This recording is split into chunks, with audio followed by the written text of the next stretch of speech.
4 నెలల్లో రైతుల కోసం దాదాపు 43,000 కోట్లు పంపిణీ చేసేందుకు రాష్ట్ర ప్రభుత్వం కసరత్తులు చేస్తుంది. గ్రామీణ ఆర్థిక వ్యవస్థను పరిపుష్టం చేసే దిశగా కీలక అడుగులు వేస్తుంది.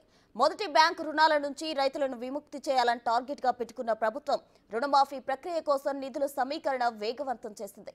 దీంతో పాటు పంటల బీమా, రైతు బీమా స్కీమ్లకు కూడా ప్రభుత్వం త్వరలోనే ఫండ్స్ రిలీజ్ చేయనుంది.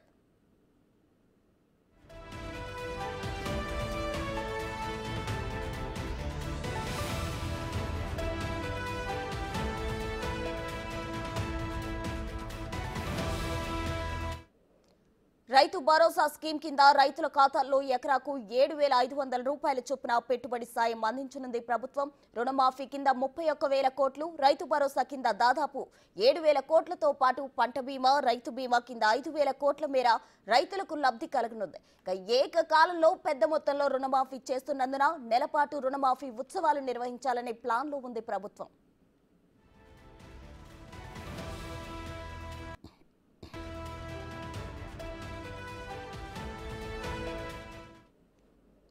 ఎఫ్ఆర్బీఎం పరిధిలో 10,000 కోట్ల మేర అప్పును తీసుకునేలా ప్రభుత్వం ఏర్పాట్లు చేస్తోంది. దీనికోసం ఇప్పటికే ఆర్బీఐకు విజ్ఞప్తి చేసింది. టీజీఐఐసీ ల్యాండ్స్ ద్వారా ఇంకో 5,000 కోట్ల రూపాయల నుంచి 10,000 కోట్ల రూపాయల మేర సమకూర్చుకోవాలని భావిస్తోంది. ఇందుకోసం బిడ్డింగ్ నోటిఫికేషన్ ఇచ్చింది. ఇక రుణమాఫీ గైడ్ లైన్స్ కూడా త్వరలోనే రిలీజ్ చేయనుంది. ఇప్పటికే మార్గదర్శకాలను ఖరారు చేసినట్లు తెలుస్తుంది. టీజీఐఐసీ ల్యాండ్స్ ద్వారా ఇంకో 10,000 కోట్ల మేర సమకూర్చుకోవాలని భావిస్తోంది. ఇందుకోసం బిడ్డింగ్ నోటిఫికేషన్ కూడా ఇచ్చింది. ఇక రుణమాఫీ గైడ్ లైన్స్ కూడా త్వరలోనే రిలీజ్ చేయనుంది. ఈ మేరకు 2-3 రోజుల్లో జీవో విడుదల కానుంది.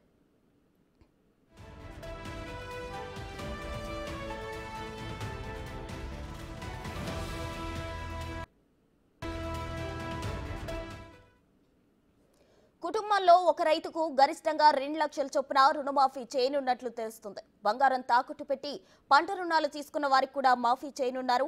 మంత్రులు, ఎంపీలు, ఎమ్మెల్యేలు, ఎమ్మెల్సీలు, ప్రభుత్వ ఉద్యోగులను రుణమాఫీ నుంచి మినహాయించనున్నట్లు సమాచారం. ఎంత ఖర్చైనా అర్హత కలిగిన రైతులందరికీ బీమా సౌకర్యం కల్పించేందుకు రెడీ అయింది ప్రభుత్వం. ఆగస్టు 15లోగా మొత్తం రుణాలు అందించేందుకు సిద్ధమైంది. ఏ కారణం చేతనైనా రైతు మరణిస్తే వారి కుటుంబానికి 5 లక్షల చొప్పున అందిస్తారు. ఈ 2 స్కీమ్లకు కలిపి 5,000 కోట్లు ఖర్చు చేసేందుకు ప్రభుత్వం రెడీ అయింది.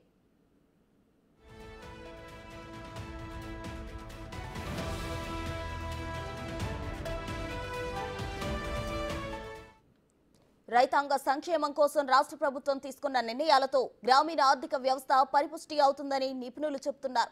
రైతు భరోసా కోసం కూడా ప్రభుత్వం కేబినెట్ సబ్ కమిటీని ఏర్పాటు చేసింది. రైతు బంధు మాదిరి హైవేలకు, రహదారులకు, గుట్టలు, వెంచర్లు, లేఅవుట్లు, అసలు సాగుకు యోగ్యం కాని భూములకు పెట్టుబడి సాయం ఇచ్చేది లేదని నిర్ణయించుకుంది. జూలై 15 కల్లా కమిటీ నివేదిక ఇస్తే దానిపై అసెంబ్లీలో చర్చించి నిర్ణయం తీసుకోనుంది. మేనిఫెస్టోలో చెప్పిన విధంగా ఏడాదికి ఎకరాకు 15,000 చొప్పున పెట్టుబడి సాయం అందించనున్నారు. రుణమాఫీ పూర్తి చేసిన వెంటనే రైతు భరోసా నిధులు జమను మొదలు పెట్టనున్నట్లు తెలుస్తోంది. ఇందుకోసం దాదాపు 7,000 కోట్ల రైతుల ఖాతాల్లో జమ చేయనుంది.